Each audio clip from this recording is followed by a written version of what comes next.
Może ja tak powiem.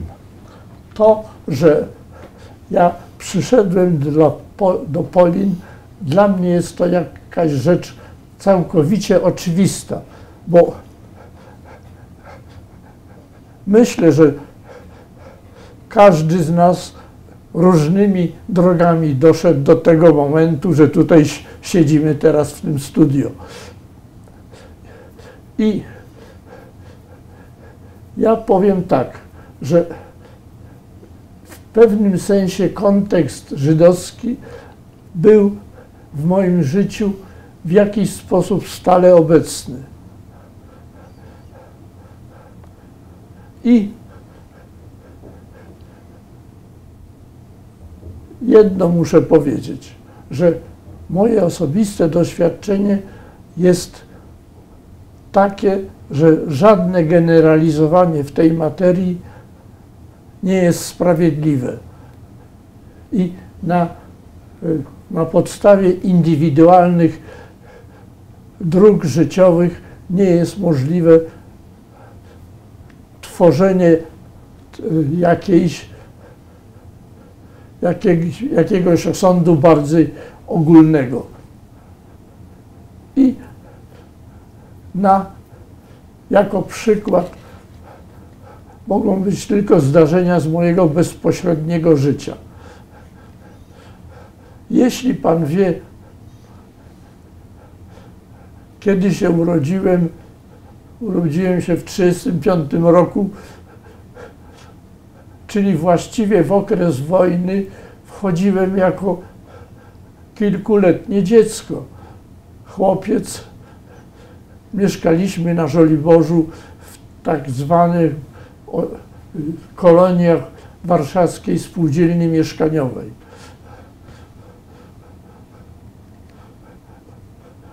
Wojna dla naszej rodziny była czasem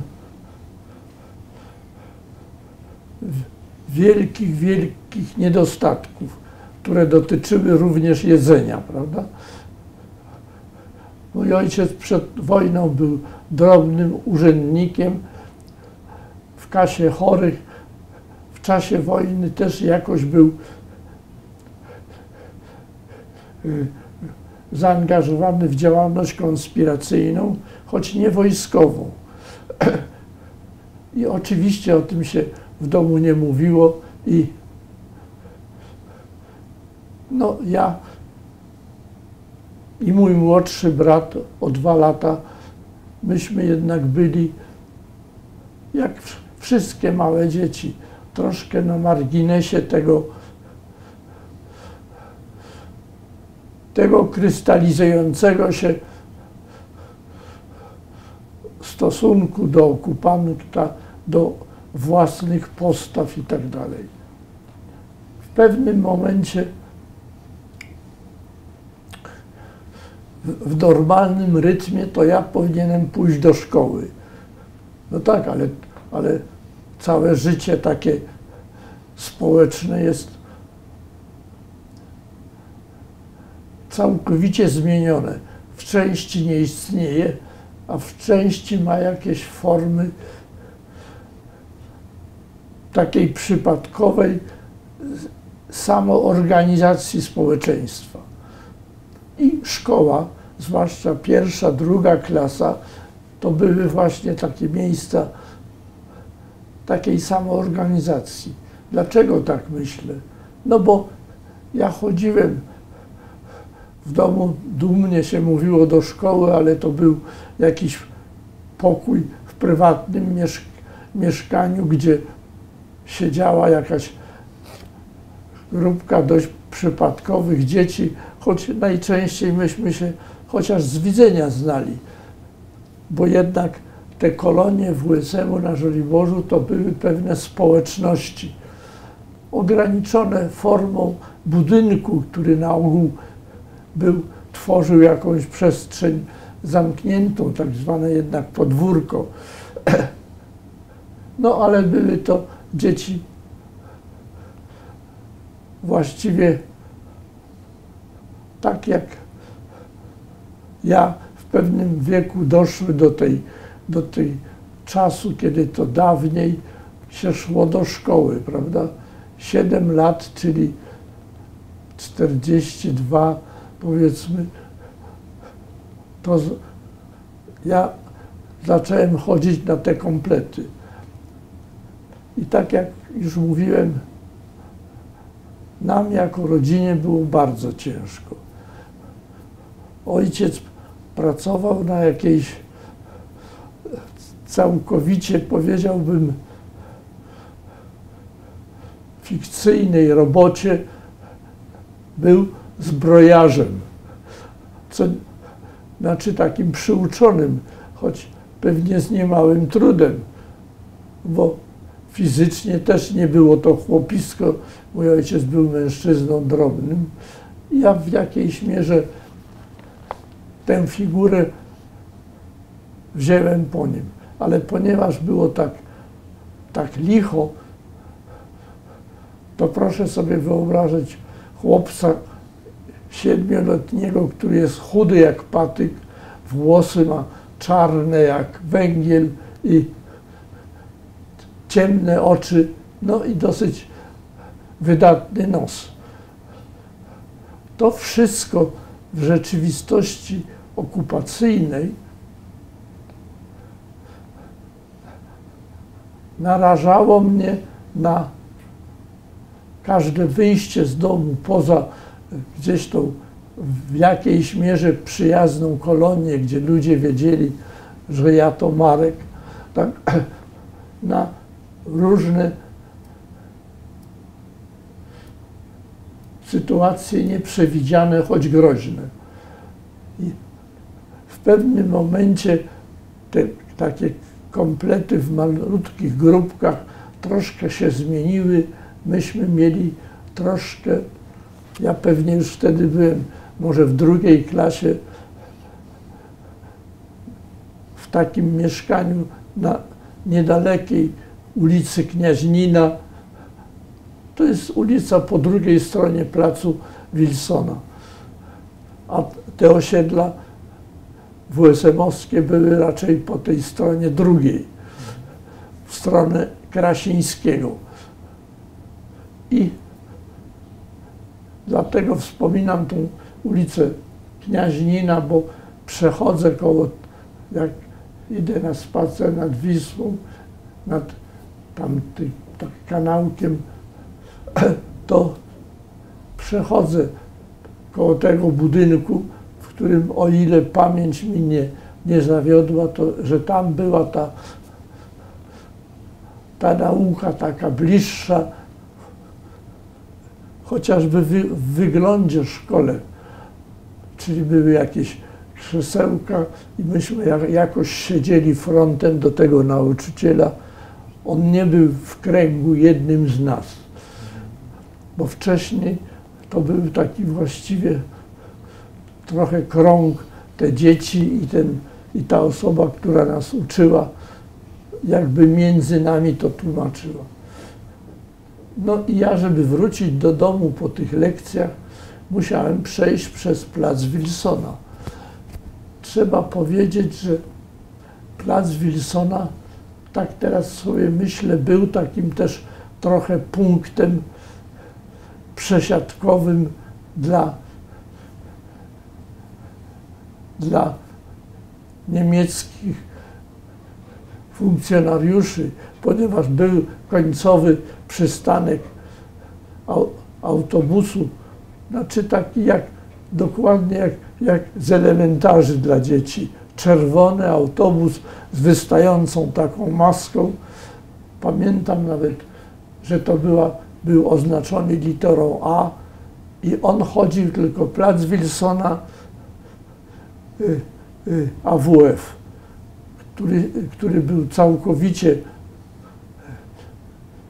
zajęty przez Niemców i był jakąś placówką, do której ci Niemcy, którzy różnymi jakimiś środkami transportu dotarli do placu Wilsona, korzystali z tego autobusu A. Z tej chociażby przyczyny na tym krańcu ulicy Słowackiego, która wchodzi w plac Wilsona, tych Niemców było stosunkowo dużo. No ale to była ten kawałek, kiedy ja musiałem, idąc do szkoły, czy idąc ze szkoły, musiałem przejść.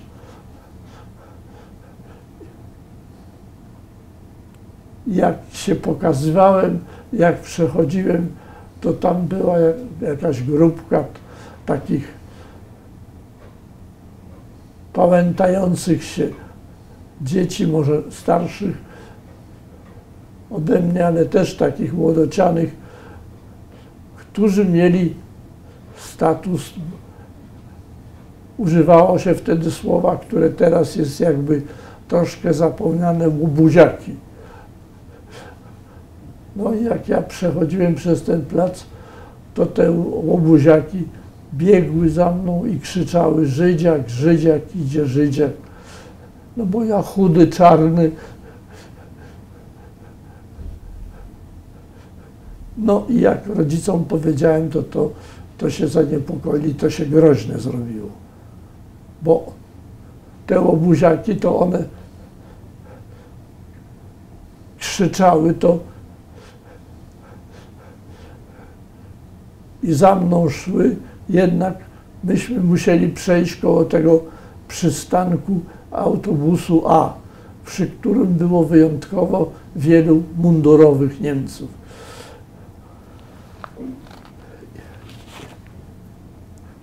I po wakacjach, które to były oczywiście jakby przesiedzenie tego czasu w domu i w jakimś niewielkim takim otoczeniu, po wakacjach rodzice postanowili, będąc bardziej świadomi niż ja tego zagrożenia, prawda? Jednak gdzieś wyjechać, może w jakieś inne miejsce bardziej przyjazne, i myśmy skorzystali z jakiejś daleko rodzinnej znajomości i rodzice, mama została z nami do Starej Miłosny na trasie linii kolejowej i tam u jakiegoś dalekiego pociotka, który prowadził skład apteczny, w ogrodzie, który dotykał wydzielonej linii kolejowej, był nieużywany taki mały, dawny domek dróżnika. I myśmy w tym domku, mama z naszą dwójką, ze mną i moim młodszym bratem, tam żeśmy, że tak powiem, tam chodziłem do szkoły, takiej wiejskiej, i tam to takie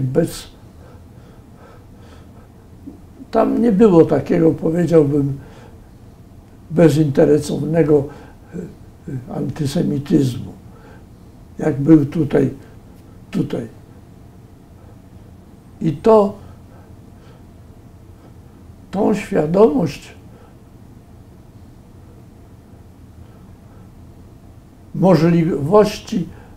możliwej wrogości jakiegoś takiego przypadkowego otoczenia,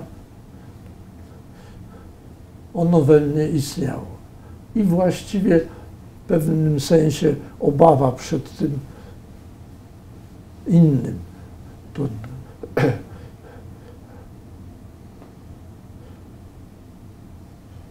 I tutaj oczywiście, jeśli ja bym na tej podstawie uogólniał, to musiałbym dojść do wniosku, że ten antysemityzm w każdej chwili mógł się pojawić.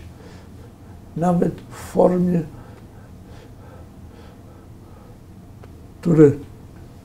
która niosła za sobą zagrożenie.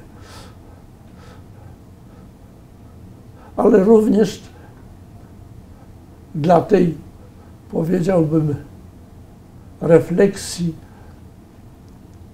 muszę przytoczyć inny fakt z mojego życia. W momencie, kiedy w 1943 roku my jeszcze byli w Warszawie, wybuchło powstanie w getcie i była chmura jakiegoś dymu nad tym gettem. Proszę nie zapominać, że Żoliborz i tutaj te tereny od Śródmieścia, w tym również od getta, oddzielone były tylko linią kolejową, która prowadziła na most gdański. I oczywiście jak wiaduktu wtedy jeszcze nie było nad torami, tramwaj, bo Żoliborz był połączony ze Śródmieściem tramwajem, przechodził takim płytkim tunelem pod torami. Po wojnie również ten tunelik był i długie czasy, przez długi czas był też takim skrótem pieszym pod tymi torami. No i ja z jakimiś chłopakami z podwórka oczywiście żeśmy powędrowali tam, gdzie ten dym, gdzie... I ja bardzo dokładnie pamiętam, gdzie ja się znalazłem. Ja się znalazłem dokładnie pod kościołem ojców Bonifratrów przy ulicy Bonifraterskiej, teraz blisko skrzyżowania z Muranowską. I tam ludzie się gromadzili. Po drugiej stronie ulicy był mur wysoki, który wszystko zasłaniał. Stała na ulicy tyraliera niezbyt gęsta Niemców z bronią. Tam za murem było słychać jakieś strzały, czarny dym ponad domami. No i właściwie nie było co obserwować. No ale jakby niewątpliwie dla dzieci była to jakaś niebywała atrakcja.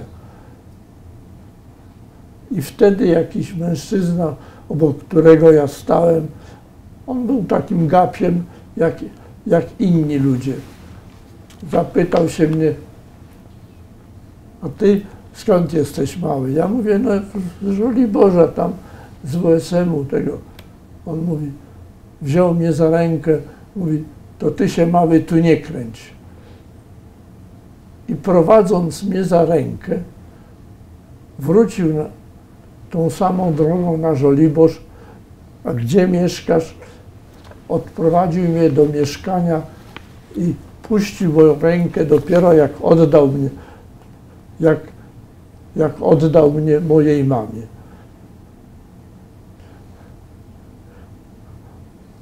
Bo oczywiście ja, taki czarny, wygłodzony dzieciak, tuż za murem getta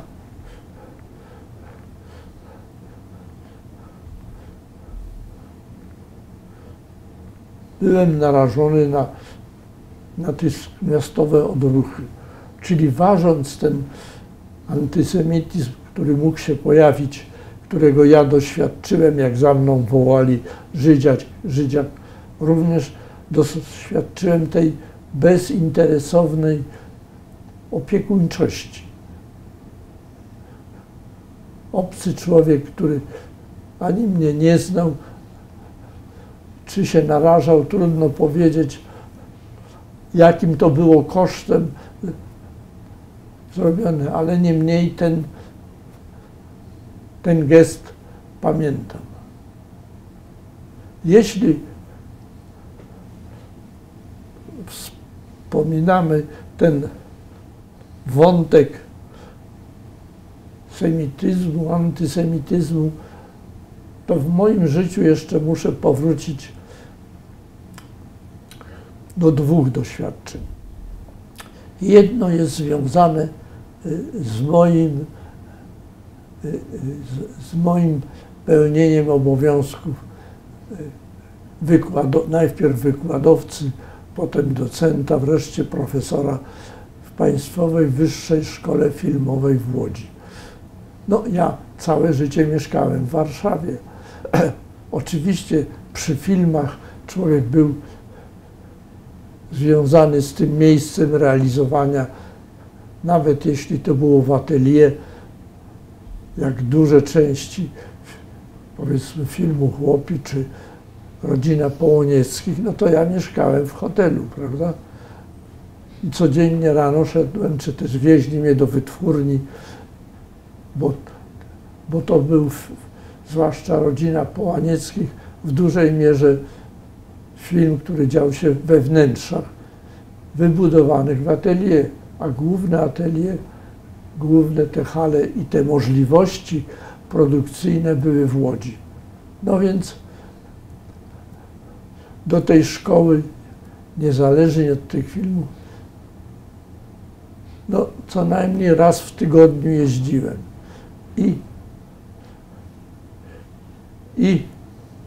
I ta trasa też dostarczała pewnego rodzaju refleksji. Ja jeździłem przez Koluszki, jeszcze można było jeździć przez Łowicz, ale to się wysiadało w Łodzi na innej stacji, która była dalej od szkoły filmowej na ulicy Targowej. No więc wykładowcy i studenci zawsze jechali na Łódź Fabryczną. Jeśli na Łódź Fabryczną, to przez Skierniewice, Koluszki. I te pasje, które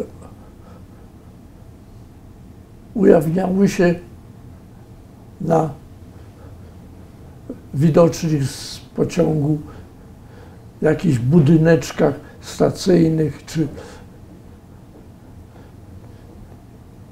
początkowo przy Warszawie one były bardziej buńczuczne. Legia Pany, tak? Albo po prostu Legia i korona, tak jak dzieci w przedszkolu rysują, taka korona. Legia Pany, tak? My tu jesteśmy w krainie Legii. Im było bliżej Łodzi, to Legia Pany znikało i te korony pojawiały się. ŁKS Pany, czy Widzew Pany później. To oczywiście w zależności od pozycji tych drużyn łódzkich, ale w każdym razie ten patriotyzm ujawniał się przez takie, powiedziałbym, patriotyzmy związane z drużynami. No ale w tej wojnie, nazwijmy ją plakatowej, w pewnym momencie temat się zmienił i te drużyny łódzkie napierające poprzedzane były takim, powiedziałbym, próbą takiego odebrania wszelkiej godności tej Legii i zaczęły się pokazywać napisy najwyraźniej robione przez tą stronę łódzką Legia Żydy, jako już, powiedziałbym, takie nieodwołalne przekleństwo, tak? Oznaczenie, że to już Legia Żydy. Tak? I to się zaczęło pojawiać jako element tej wojny, nazwijmy to plakatowej.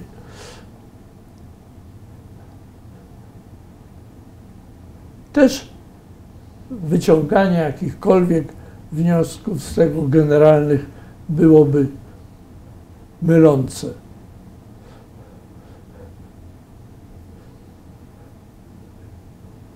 Dlaczego ja robiłem, prócz filmów fabularnych, zrobiłem kilka filmów krótkich i jako operator, i jako reżyser. I pamiętam, że z racji takiego niewielkiego filmu, który mój kolega Staszek Kokesz robił, był reżyserem w Oświatówce, zaproponował mi zdjęcia i myśmy jechali, to się nazywało Listy z drogi, takim szlakiem aż do Bieszczad. Tak, jak jednym z punktów było ujście Sanu do Wisły, bo to był taki wielki punkt w carskiej Rosji, przez który transportowane było do Gdańska drewno w postaci tratw i zboże, już jakimiś kryptami. I jakiś czas, kilka dni byliśmy w tym miasteczku, które tam było. Miasteczko się nazywało Ulanów. Takie senne miasteczko z jedną restauracją w rynku, ale też z wielką legendą takiego miasta, które kiedyś to było potęga. Mówi, po tratwach można było stąd dojść do Gdańska, bo to było miasteczko Flisaków, Oryli i Retmanów. Jako dowód wielkości miasta podawano, tu było 27 restauracji, a teraz jedna.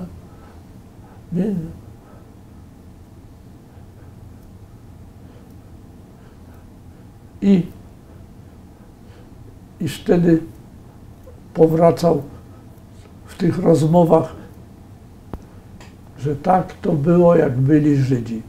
Chociaż to mnie zdziwiło, nie używano słowa tam na prowincji nigdy słowa Żyd, tylko mówiono Izraelita.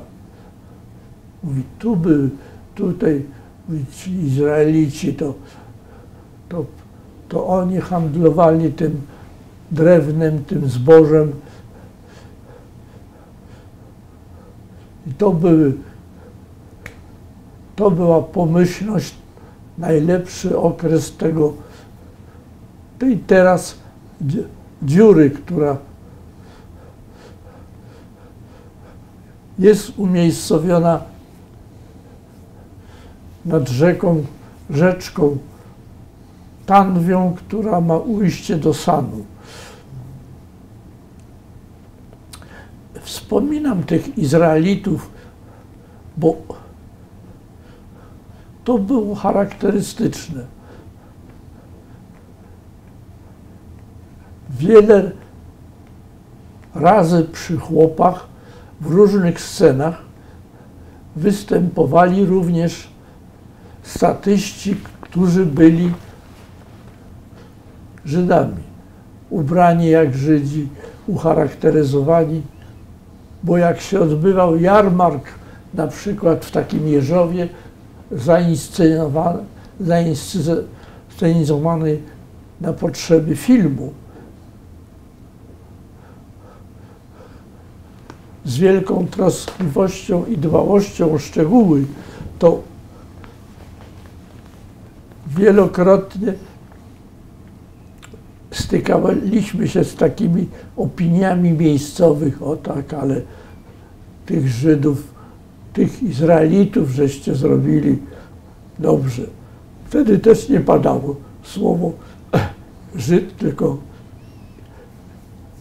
Izraelita jako podkreślenie tej nie obcości. Nasi, tak? Nasi Izraelici. Tak, oni też handlowali zbożem i handlowali zwierzęta, krowy przede wszystkim. I jakby coś źle któryś z nich zrobił, to od razu mieliśmy, powiedziałbym, samorodnych konsultantów. Co było robione z życzliwości i z zaciekawienia.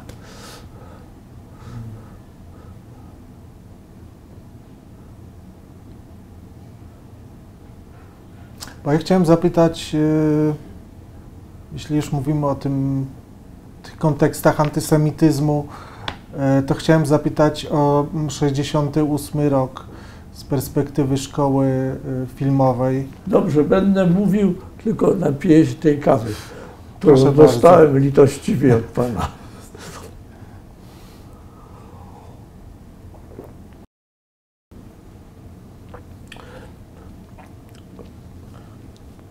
W 68 rok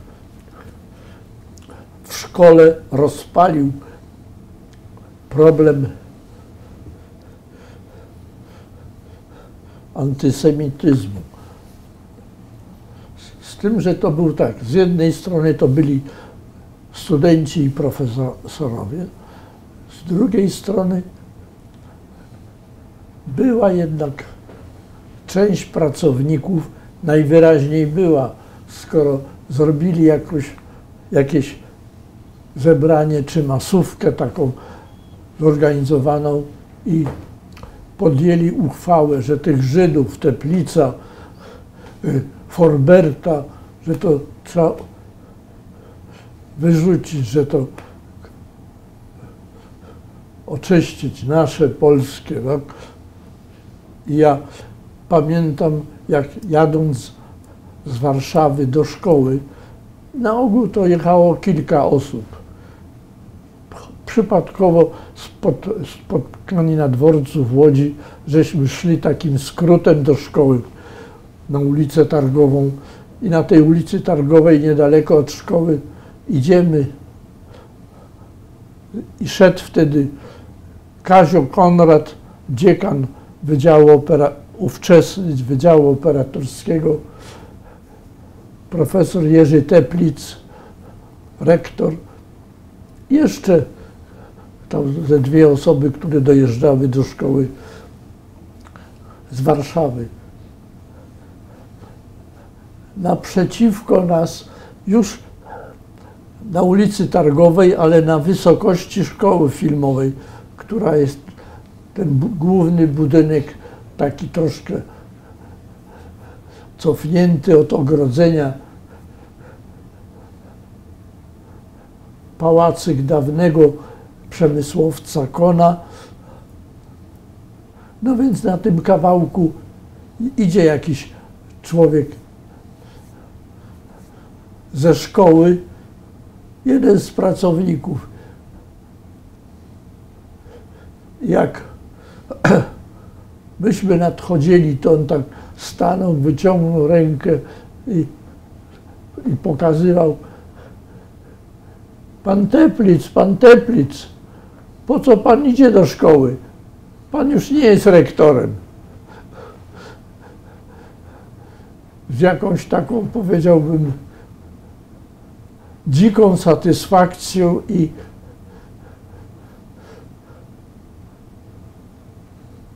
aprobator. Już pan nie jest rektorem, bo uchwalili na tej masówce, że już nie będzie rektorem, no bo trzeba powiedzieć, że to było w stosunku do osoby, która się cieszyła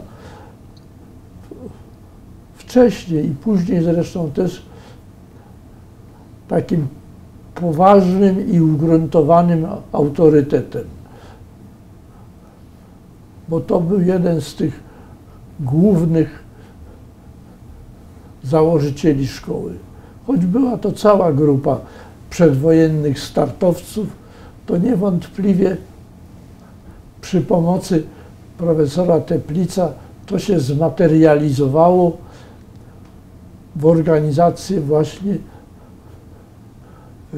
szkoły filmowej, której forma organizacyjna i też programowa kształtowała się przez jakiś czas, żeby stać się tym, co sprawiło, że ta szkoła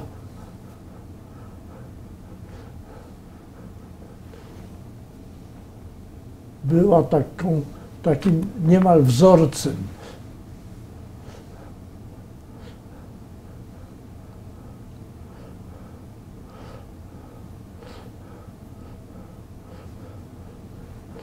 I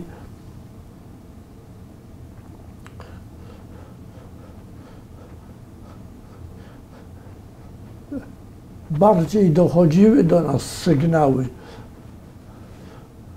że na przykład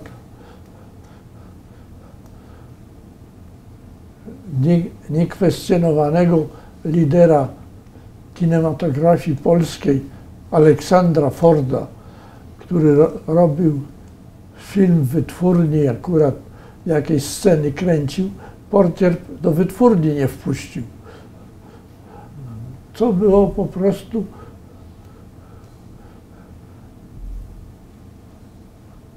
absurdalne. Strażnik w szkole filmowej, taki, no bo w takich instytucjach, gdzie było jakieś mienie, prawda, no to taka straż przemysłowa, czy jak to się nazywało, istniało.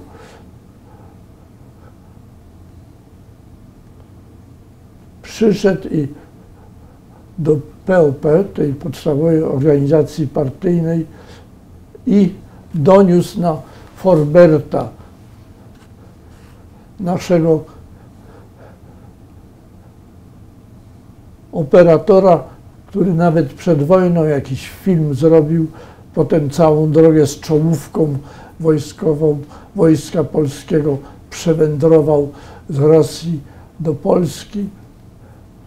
Powiedział, że ale Forbert to się cieszył, że zwycięstwa Żydów w I wojnie. No, gdzieś tam ponoć on to usłyszał. Nie było żadnych dowodów, żadnych, no, ale czas historycznie był taki, że prawda to była po stronie tego donoszącego strażnika Straży Przemysłowej, którego jakaś konfabulacja stała się pretekstem, żeby usunąć naszego profesora ze szkoły.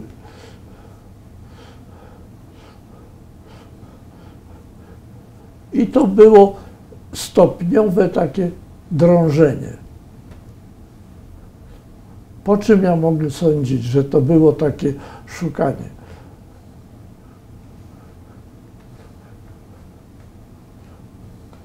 Ja wiele razy musiałem odpowiadać na pytania dotyczące przodków.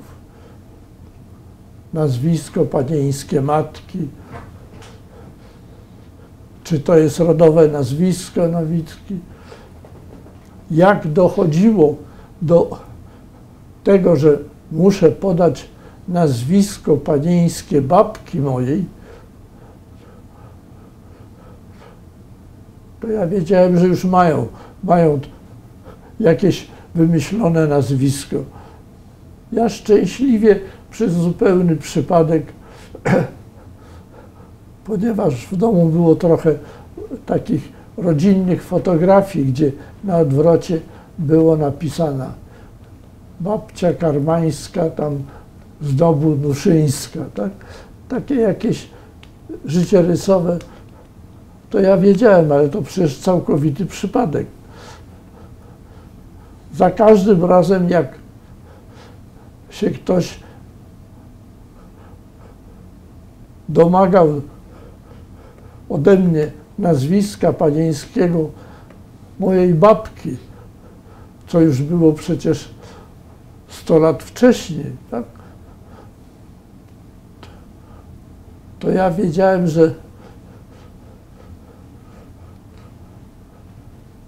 że to właśnie jest jakaś forma tego istniejącego w sposób ukryty czy jawny antysemityzmu. Ale to o to chodziło o szukanie pochodzenia żydowskiego, tak? Po prostu. Tak. Z jaką to ciekliwością.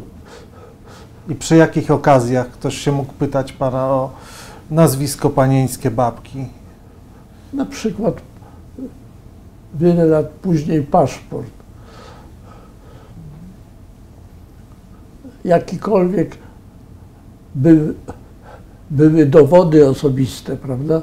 W pewnym momencie wydawane, to i wtedy.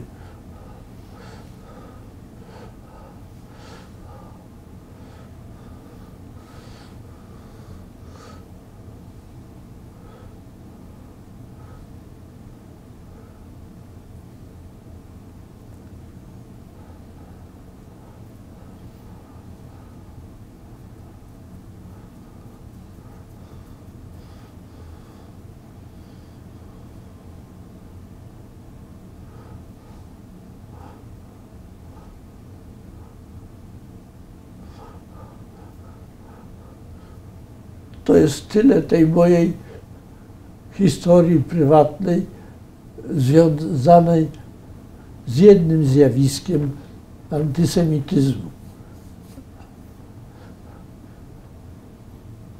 A jeśli chodzi o zetknięcie w ogóle z polskimi Żydami, pan miał na pewno w szkole filmowej, prawda, kolegów? Tak, prawda? Ale i w przedszkolu, i w szkole na Żoliborzu, i w moim życiu prywatnym.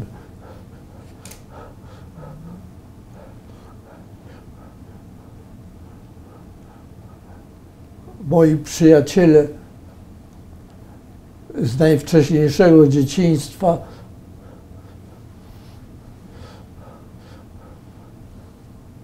zapewne też byli pochodzenia żydowskiego, ale to powiem od razu, temu w moim życiu nie była poświęcona ani jedna myśl czy refleksja. Także ja nie miałem garba antysemityzmu.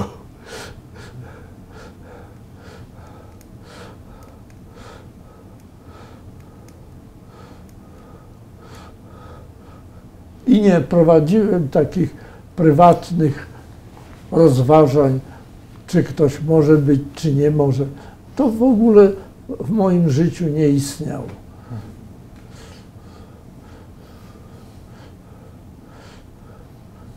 To byli koledzy lub przyjaciele z różnych lat. Te przyjaźnie i koleżeństwa w moim przypadku najczęściej są wieloletnie. Marian Turski.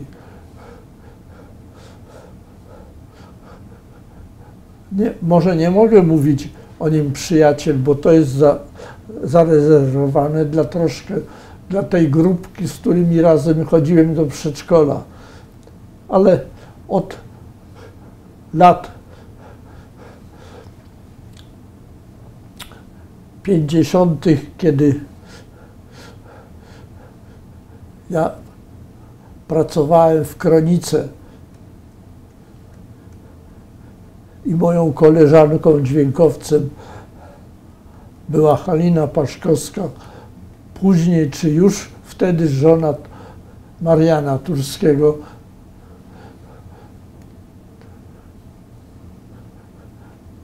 Ja po prostu znałem go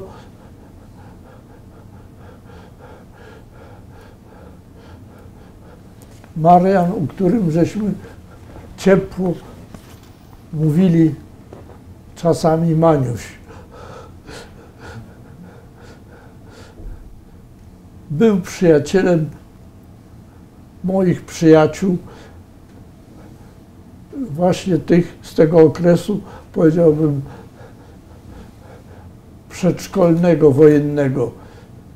Andrzeja Krzysztofa Wróblewskiego, późniejszego profesora Garlickiego. To już oczywiście ich przyjaźnie i znajomości były na płaszczyźnie dziennikarskiej i redakcji, w jakich pracowali. Ja się trzymałem z moimi przyjaciółmi i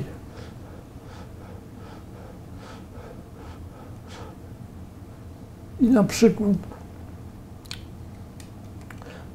bywałem również zapraszany przez nich, bo ja byłem troszkę osobny, z Łodzi byłem, prawda, na Sylwestra do polityki w późniejszych latach, gdzie oczywiście był Marian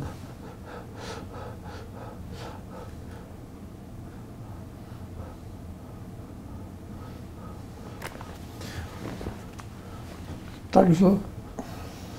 Bo ja chciałem jeszcze zapytać, to jest takie pytanie bardziej dotyczące Pana pracy zawodowej, to znaczy Pana pracy przy filmach związanych z tematyką okupacyjną. I tu chciałem zapytać bo Pan współpracował z Panią Wandą Jakubowską, tak?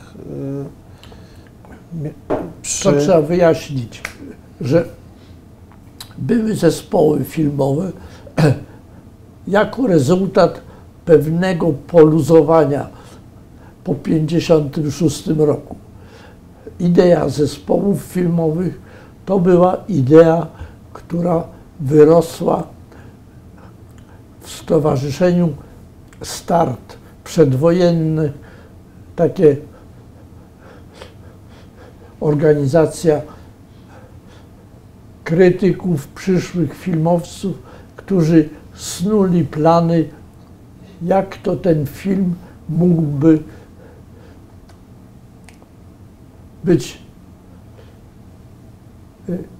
mieć poważniejszy wkład w życie społeczne, a nie tylko, tak jak to przed wojną było, komedyjki, tak, prawda, tylko i była tam, w tej grupie była grupa powojennych, tych czynnych filmowców, a również organizatorów. Był Teplitz, była Jakubowska, był Ford, ale był i Cękalski, i chyba i Wol był, i Forbert. No ci, którzy nieśli w sobie ideę jakiegoś bardziej społecznie użytecznego instrumentu. Ponieważ to nie zakładało w żadnej mierze jakiegoś nadzoru państwa, to jak się ten stalinizm zaczął tutaj utwardzać i obejmować coraz nowe obszary życia, to oczywiście taka idea jakiegoś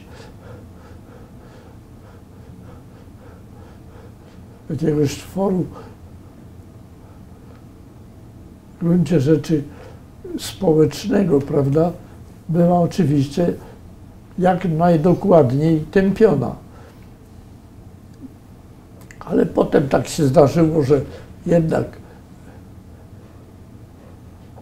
jakoś to zostało, ta forma organizacyjna została uznana i w tej nowej formie, to znaczy zespołów twórców,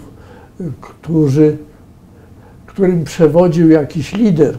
Oczywiście liderami zostali ci, którzy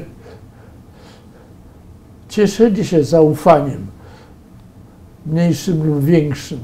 I szefami zespołu został Ford, została Jakubowska, nie został Bohdziewicz.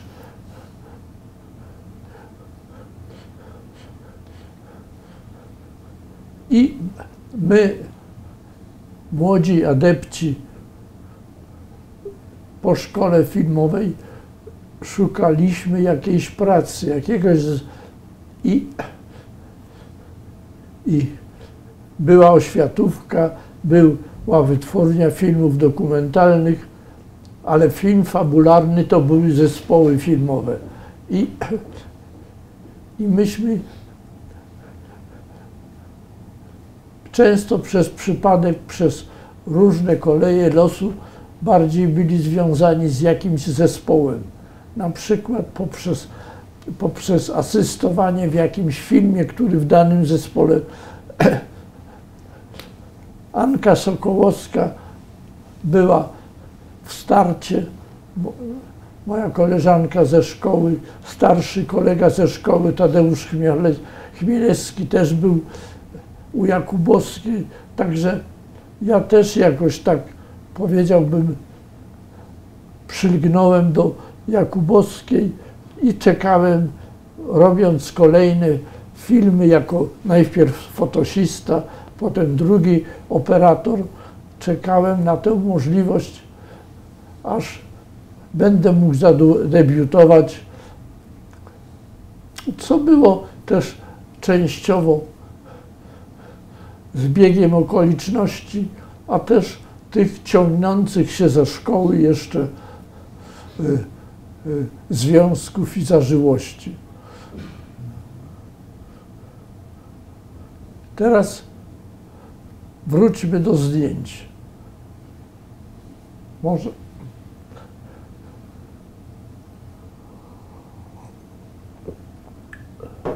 Ja po maturze w 1952 roku nie mogłem się dostać do szkoły filmowej, bo byłem elementem obcym klasowo. Inteligencja pracująca, to była taka działka, tak, chłop, robotnik, tego, inteligencja pracująca, to i to wprost mi powiedziano, że to szkoła filmowa, front ideologiczny, to nie jest dla takich. Ja, żeby się dobić do tego filmu, przez różne też znajomości dowiedziałem się, że w Kronice Filmowej szukają asystenta. Ja się tam zgłosiłem i przyjęli mi za pomocnika, nawet nie asystenta. I ja 53, 54 rok do października, kiedy się zaczynał nowy rok szkolny, na który ja już się dostałem, bo ja zdawałem w 52 roku, w 53 i w 54, kiedy się dostałem wreszcie. Ale ja już dostałem się dlaczego? Bo ja już pracowałem w Kronice i ja już byłem w tej przedziałce pracownik, po prostu, prawda? Już nie ciągnęło się za mną to pochodzenie inteligenckie. I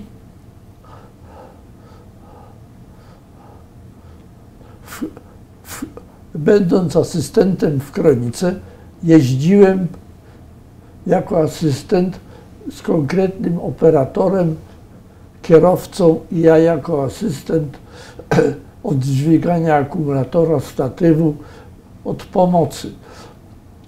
Tworzyły się zażyłości, bo to byśmy jechali gdzieś w Polskę, gdzieś, gdzie nie wiadomo było, czy się gdzieś da zanocować, czy nie. Operator miał jakiś jakieś tematy zadane. Najczęściej one były związane z taką jakąś jedną dużą trasą wyjazdową. I w ramach takiej trasy myśmy się znaleźli w Wałbrzychu.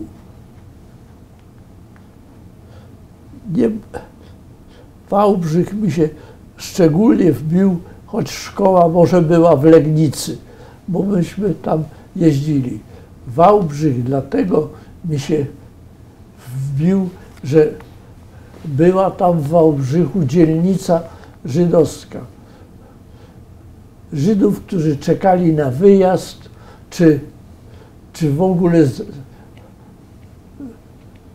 będąc repatriowani po wojnie z terenów Związku Radzieckiego, tutaj jakby się skupiali.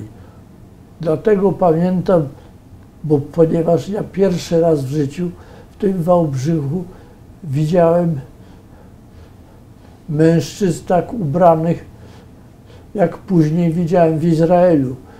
To znaczy takie nie za długie spodnie, białe skarpety, w myckach na głowie, z pejsami, a nawet widziałem tam jednego z taką lisiurą. To mi się wszystko przypomniało, jak realizowaliśmy chłopów, że jak nam ci kostiumolodzy przygotowali tych statystów, którzy grali Żydów, to ja sobie przypomniałem, ale no takiego z lisiurą, co tak stał przed bramą, to ja tam w Wałbrzychu widziałem. No i w tym Wałbrzychu, albo może w Legnicy, bo to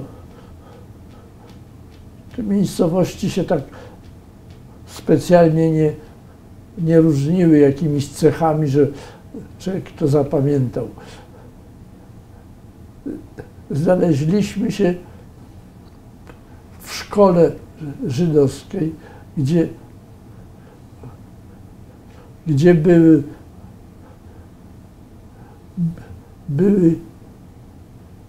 była nauka pisania, czytania. To było filmowane, a ponieważ ten mój operator, którego ja byłem asystentem, to był chyba wtedy operator, który używał nazwiska Janik Johannes. Janik to był jego taki chyba przybrane nazwisko w czasie okupacji, a nazywał się Johannes. Uratowany z rzeszowskiego getta,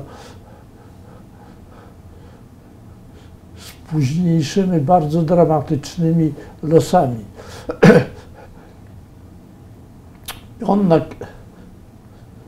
I te lekcje myśmy nakręcili. Te dzieci bardzo, a ja co roku startując do szkoły filmowej miałem ze sobą zawsze aparat, żeby coś sfotografować, co ja mogę na egzamin wstępny pokazać. I tutaj zrobiłem cały szereg portretów tych dzieci. Bo to były bardzo ciekawe twarze, a też miałem ten moment czasu, że ja mogłem to zrobić. Jakim aparatem pan to robił? Pan pamięta? Robiłem Kijewem. Rosyjski aparat. Dosyć przyzwoity. Tego starego typu jeszcze, który zewnętrznie przypominał nieco Lajkę. I na podwórku trochę pofotografowałem te dzieci, a kiedy konkretnie to było, to te dzieci miały na pierwszym piętrze szkołę, a na drugim piętrze internat. One tam mieszkały. I jak ja robiłem te zdjęcia, to do mnie wołały tam z góry, z internatu i wysypywały pierze z poduszek. Ja wiem, bo się dowiadywałem, że jest takie święto żydowskie, że w tradycji jest właśnie takie jakieś udawanie manny czy czegoś takiego, że związane tradycją z jakimś świętem, więc to jest 53 rok. Bo ja wtedy pracowałem. To mógł być 53 rok, albo późna wiosna, albo wczesna jesień. Te dzieci do czasu wyjazdu tam były zaopiekowane, bo to przecież były straszne rozbitki życiowe po dramatycznych przeżyciach. Także to można określić dosyć szczegółowo. Trzeba kogoś biegłego w tej tradycji żydowskiej ustalić z kimś, kiedy w 1953 roku to święto wypadało. To był oczywiście, to pierze to taki margines był, no ale nie mniej związany.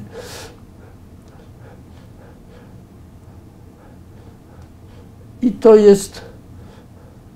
to są moje oryginalne negatywy, przeze mnie zrobione. Odszukanie tych negatywów było trudne, ponieważ ja musiałem się zdecydować na zeskanowanie wszystkich zdjęć, których ja w życiu zrobiłem. Bo tak, to wie pan, przechowywane w jakichś albumach negatywy, to w ogóle dojść, co tam jest, to jest prawie niemożliwe. A ja to oddałem do zeskanowania. To niestety było bardzo poważnym wydatkiem, ale nie, bo tych zdjęć okazało się 50 000. Ale ponieważ ja wiedziałem, że ja te dzieci robiłem, musiałem jeszcze doskanować czarno-białe zdjęcia, co mnie kosztowało, bo tamto płakałem i zapłaciłem. No ale w końcu jestem emerytem, prawda, więc też są fizyczne jakieś granice. I tutaj za to doskanowanie też musiałem zapłacić, to już dużo mniej, no ale też ponad 3000, więc to też było bolesne.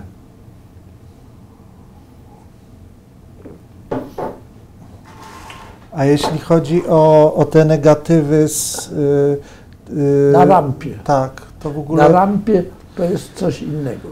Ja, jak wspomniałem, byłem w zespole Start pani Jakubowskiej i tam się dyskutowało różne projekty w fazie nawet bardzo wczesnej i dyskutowało się również o jakimś projekcie pani Wandy. Ona chciałaby jeszcze zrobić jakiś film o Oświęcimiu. No, ale potrzebna jej była jakaś szeroka dokumentacja, którą by miała w ręku, prawda? Nie tak, że można. No i ja jako jeden z tych członków tego zespołu, młody, przyszły operator, zostałem puszczony jak taki, powiedziałbym, pies myśliwski, żebym szukał czegoś o Oświęcimiu. No i ja szukałem docierałem do różnych miejsc, nie tylko oczywiście do tworzącego się muzeum w Oświęcimiu, bo to było oczywiste, ale i do zespołów zdjęć,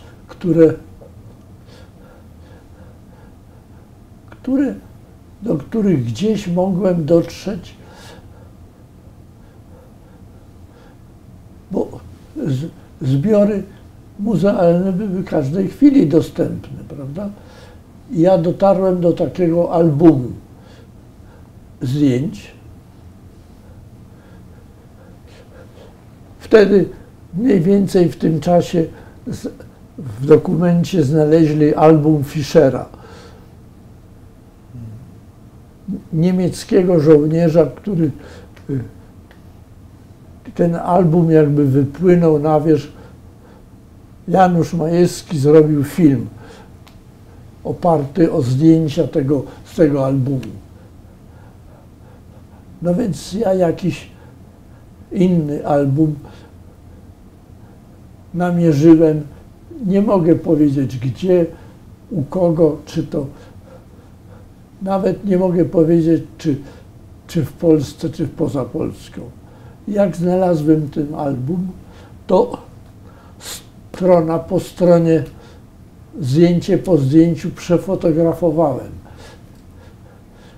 Tam na niektórych zdjęciach jest jakiś napis po niemiecku, ponieważ w tych napisach są również numery jakichś sygnatur, to myślę, że wykluczenie tego jako zbioru istniejącego już w muzeum jest dosyć proste. Ale to jest, jakie to ma, powiedziałbym, prawa własności, bo ta szkoła to, tak powiedzmy, ma 100%. Bo wie pan, bo też ja tak o tym myślę, że jeśli to była robiona dokumentacja na potrzeby pewnego projektu filmowego, tego filmu, który jak rozumiem nie powstał, tak. To w tym sensie to też jest jakimś dokumentem czegoś, dlatego chciałbym się więcej trochę dowiedzieć o tym projekcie, bo to miał być ten drugi film, jak rozumiem, Wandy Jakubowskiej o Oświęcimiu. Co to był za pomysł? To był pomysł związany z końcem Oświęcimia. Myśmy się nawet zastanawiali, jakimi sposobami zorganizować wielotysięczną kolumnę. Wie pan, zgromadzenie kilku czy kilkunastu tysięcy statystów to jest rzecz, wielkie przedsięwzięcie i kosztowne,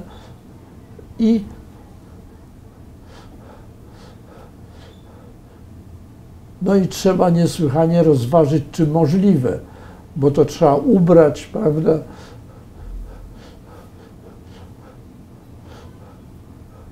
Myśmy planowali nawet takie kombinacje, że statyści są na skrajach tej kolumny, a tutaj powiedzmy 12 osób w rzędzie, to są dotyczki tylko przybite, takie jak to na strzelnicach są, takie zdykty, ponieważ to był marsz głównie kobiet, no to na głowach zawiązana chustka. To wie pan, można te kolumny budować no, ponad realną ilość ludzi, których by się zebrało. To były raczej na tych spotkaniach zespołu rozmowy o sposobach, jak zorganizować skoro głównym tematem filmu ma być ten marsz, bo był wymarsz śmierci, prawda, przed wyzwoleniem obozu przez Armię Radziecką, był ten wymarsz, że szli, część kobiet trafiła do Ravensbrück, znaczy na tym szlaku raczej południowym.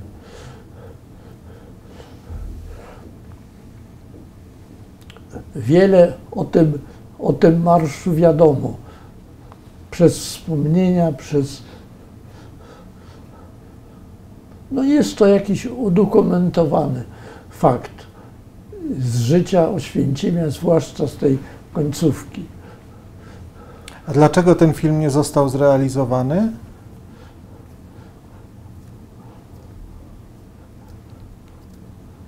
Nie dostał pieniędzy. Zespoły nie miały żadnych środków. Komisje scenariuszowe, takie, siakie. Jeśli projekt zyskał aprobatę, to się pieniądze jakieś znajdowały w kasie państwowej, trzeba powiedzieć.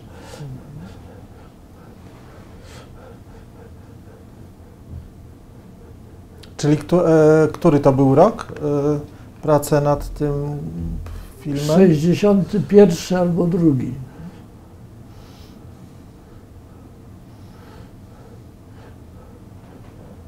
Ale niewątpliwie to, że to nie doszło do skutku, było wynikiem jakichś przetasowań tam, że to, jak to się mówiło, na górze. Bez świadomości, że tam się takie jakieś gierki odbywają i że one mają nawet tak daleko od tych gierek jakieś konsekwencje tam niżej.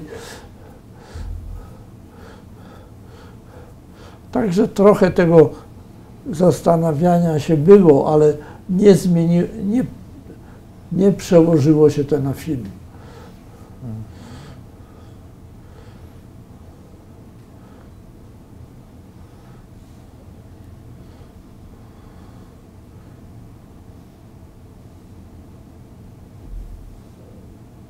Bo jeszcze taki film inny, też okupacyjny, przy którym pan pracował, to jest Kiedy miłość była zbrodnią, tak? Potem, jak rozumiem. Tak, ale to robiłem w zespole. To był właściwie mój taki pełnometrażowy debiut. Rassenschande, czyli Kiedy miłość była zbrodnią, to był scenariusz oryginalny, napisany, nie pamiętam już przez kogo.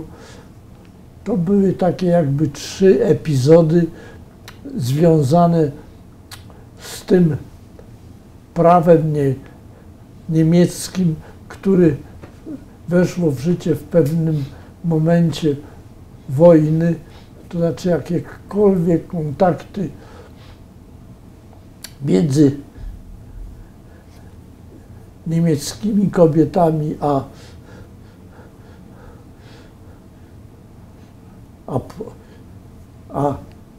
Gastarbeit.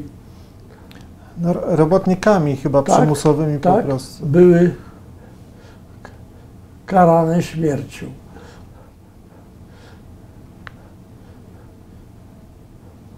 I to robił Rybkowski, reżyserem był Rybkowski, operatorem byłem ja i to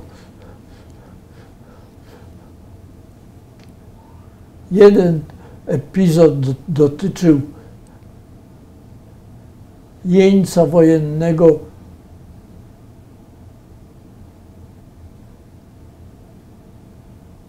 ciemnoskórego, który znalazł się w niewoli w jakiejś fazie wojny. Drugi dotyczył robotnika rolnego, Polaka, który był przydzielony jakimś kobietom w gospodarstwie rolnym, z którego to gospodarstwa wszyscy mężczyźni byli na froncie.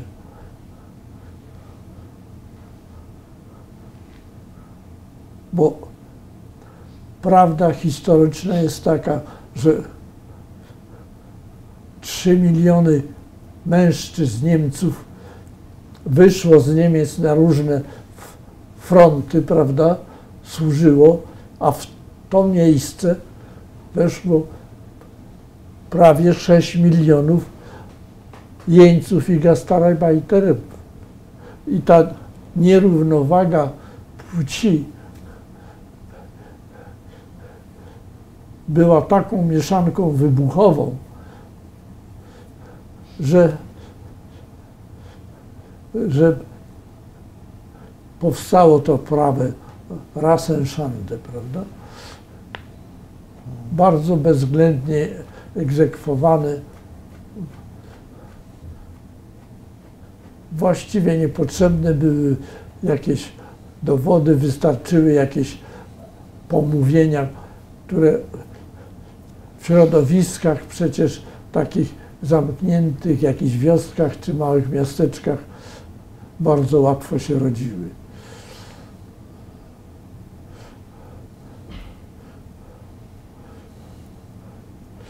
Ale to było później i to było już związane z panem Rybkowskim, który był szefem zespołu Rytm i z którym ja współpracowałem jako drugi operator,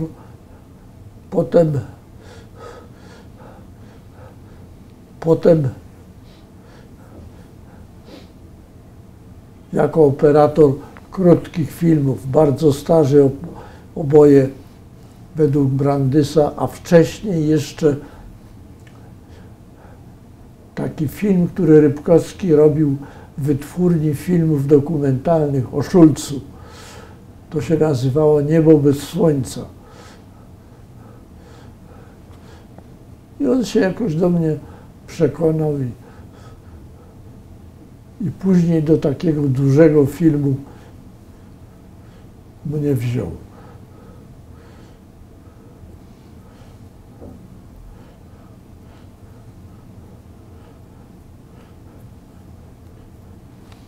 Ja myślę tak, że ja nie mam jakiegoś zestawu opowieści, że tak powiem, dyżurnych. Ja wiem. Ja jeszcze mam pytanie, jeśli mogę zadać. Proszę bardzo. Dobrze, bo ja chciałem jeszcze zapytać, może rzeczywiście powoli kończąc naszą rozmowę, chciałbym zapytać o czymś takim jak archiwum fotograficzne Tułaczy. Tak.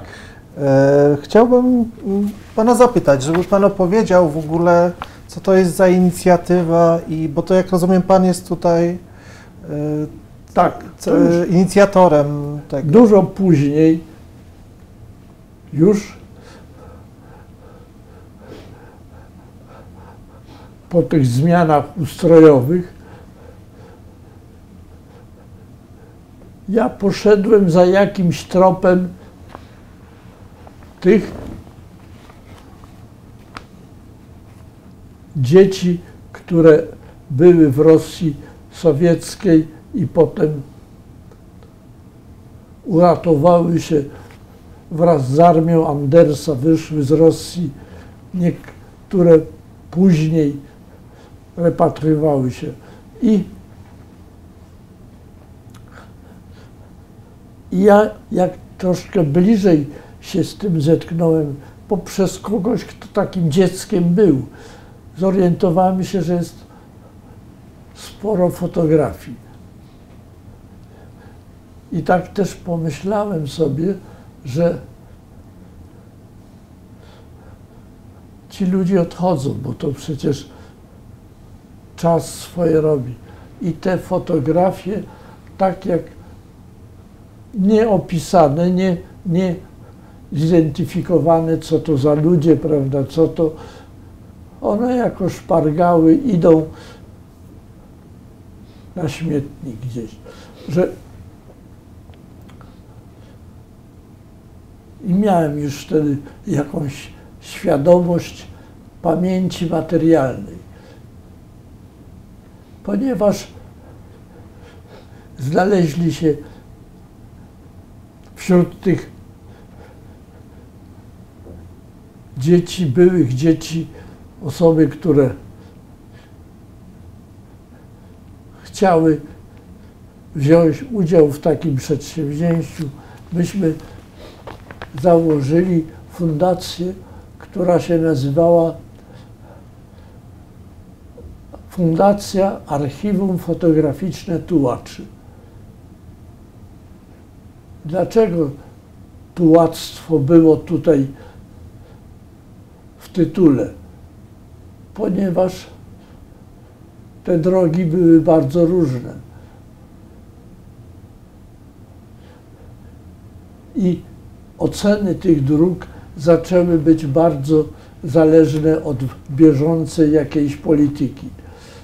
A przecież czy te dzieci wywędrowały z Andersem, czy tutaj jakoś repatriowane się znalazły, te losy w jakiejś mierze były podobne.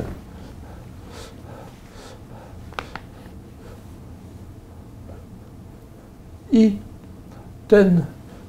te lata po przemianie ustrojowej odtajniły wiele rzeczy. Między innymi to losy cywilów w czasie wojny, tych cywilów wywiezionych na Syberię, którzy różnymi drogami potem próbowali się w tym krótkim okresie amnestii, paktu sikorskiego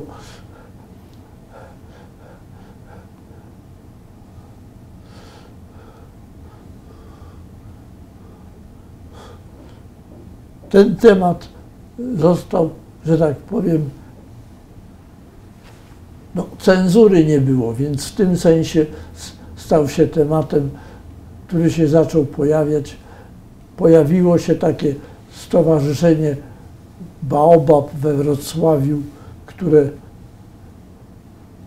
się co kilka miesięcy spotykało. Jakaś była kooperacja i taka chęć i próba odszykania się tych, którzy byli tymi tułaczami.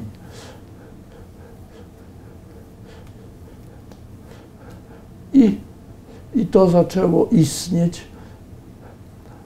Główną zaletą tego było to, że ta fundacja, szukając zdjęć, zaczęła być też skrzynką kontaktową. Myśmy zaczęli gromadzić adresy tych ludzi, którzy byli potencjalnymi posiadaczami jakichś fotografii. W pewnym momencie na takie życzenia świąteczne czy wielkanocne myśmy rozsyłali do 800 ludzi na całym świecie. I to tak stopniowo rosło, aż stopniowo powstał zbiór, który był znaczący i różnorodnością swoją, i ilościowo.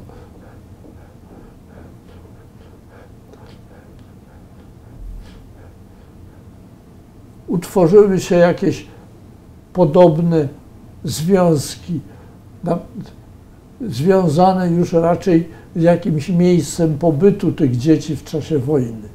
Na przykład koło Afrykańczyków, ci, którzy wojnę spędzili w koloniach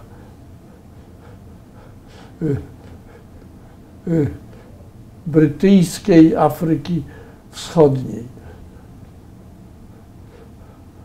czy Indyjczyków, którzy żyli w osiedlu w Indiach, które im zaoferował jeden z Maharadży, bo to jednak dla świata była przejmująca opowieść. Te tysiące dzieci. Wreszcie owocem istnienia tej fundacji stały się 2 albumy. Tułacze dzieci i Polska Szkoła na Tułaczych Szlakach. Oba miały również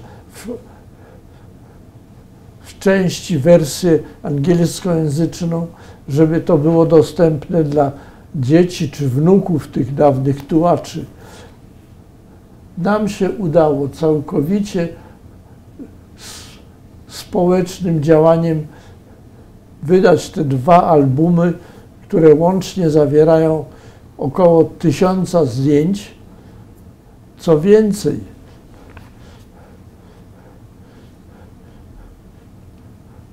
nam się udało ustalić na tych zdjęciach w sumie,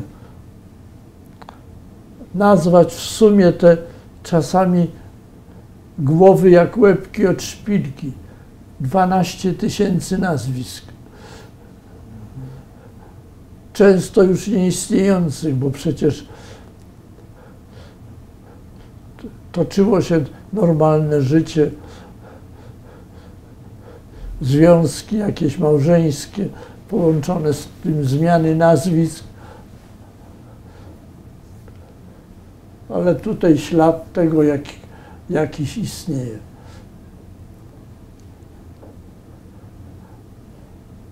Bo jeśli można, to ja bym chciał dopytać, pan mówi, że takim impulsem to była historia jakiejś osoby panu znanej, tak? Która ma taką historię właśnie. No to osoba znana po prostu z Żoliborza. Mhm.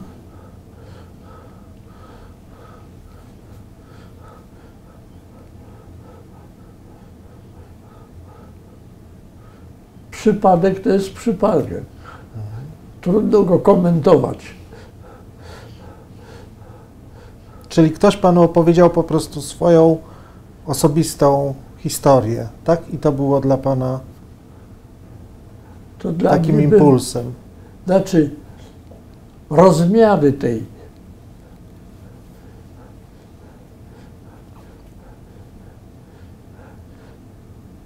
przecież z armią Andersa wyszło kilkanaście tysięcy dzieci i cywilów.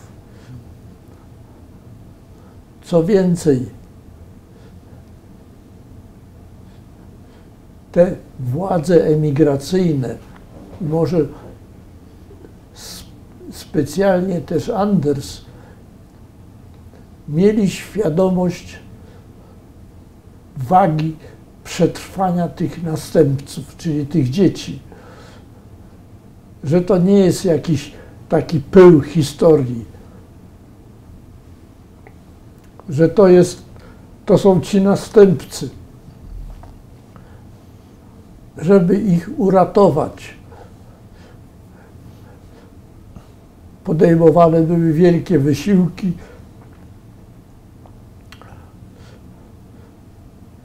W końcu i działania, no i nakłady na możliwym jakimś poziomie, prawda? Przecież w pewnym momencie w tej Afryce Wschodniej, brytyjskiej, była miejscowość Tengeru, największe osiedle polskie, gdzie było około 5000 ludzi, głównie zresztą kobiet i dzieci, bo mężczyźni poszli do wojska.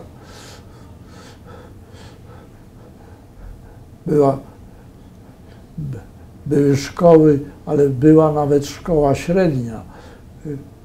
I w tym Tengeru odbyła się raz odpowiadająca wszelkim normom szkolnictwa przedwojennego matura. Więc proszę pomyśleć, jaki to niebywały wysiłek i upór i konsekwencja w działaniu.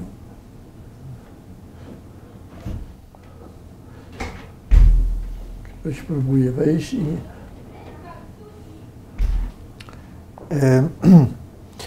Panie profesorze, dziękuję za rozmowę. Chciałem tylko zapytać, czy chciałby Pan coś może dodać na zakończenie, co Pan uważa, że byłoby istotne w kontekście naszej rozmowy?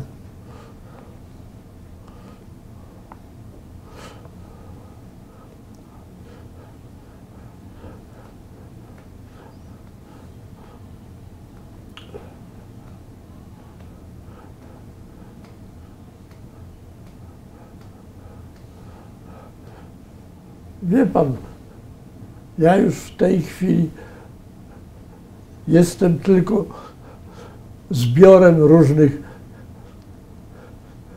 faktów z pamięci i refleksji, które się rodzą na podstawie całego długiego życia. To, co chciałem w jakiejś mierze przekazać, tą myśl, która dla wielu nie jest taka oczywista, że ta historia ma w ogóle bardzo różne oblicza.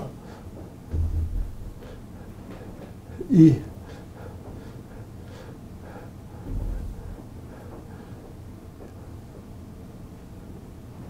to nie jest tak, że jest tylko jedna wersja, że są najrozmaitsze wersje. I tego, czego mogę się domagać od współobywateli, tak mogę powiedzieć, to jest akceptacja tej różnorodności.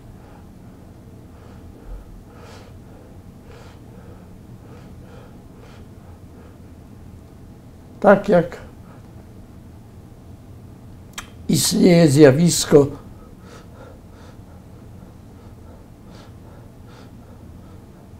antysemityzmu, które najczęściej jest manipulowane politycznie,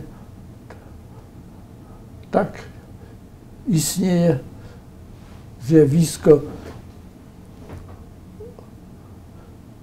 współodczuwania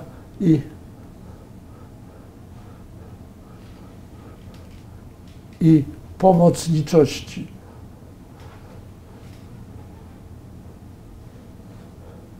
I która również jest wciągnięta w pewnych momentach w gry polityczne, czy może mówmy społeczne, prawda?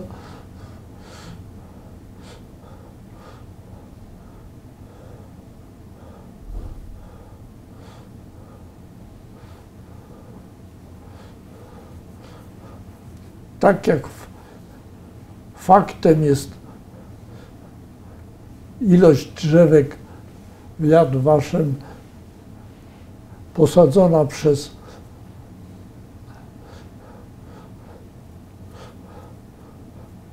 przez Polaków, tak faktem jest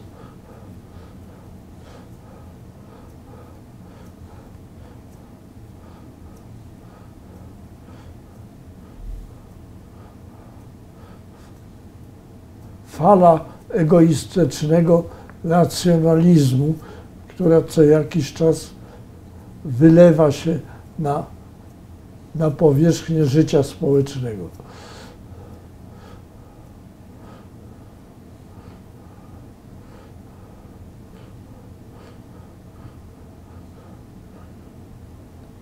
A to moje w pewnym sensie zwierzenie nie jest próbą unikania odpowiedzi. pewne myślenie, pewien w żadnej postaci we mnie nie istnieje, który by prowadził do osądzania kogoś.